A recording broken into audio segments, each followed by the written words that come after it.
Komeedid koosnevad lenduvatest ühenitest, näiteks süsihappegaasist. Ja lisaks on seal igasugust kivitolmu ja kivitükke, näiteks liiva. Ja nüüdseks on teada ka, et seal on palju igasugust orgaanikat. Ja muidugi ei tohi me ära unustada vett.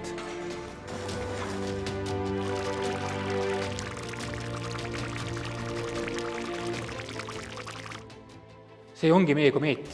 On näha, et ta aurab päikese tõttu ja sellest samast aurust moodustub saba, mida me taevas näeme komeedi taga.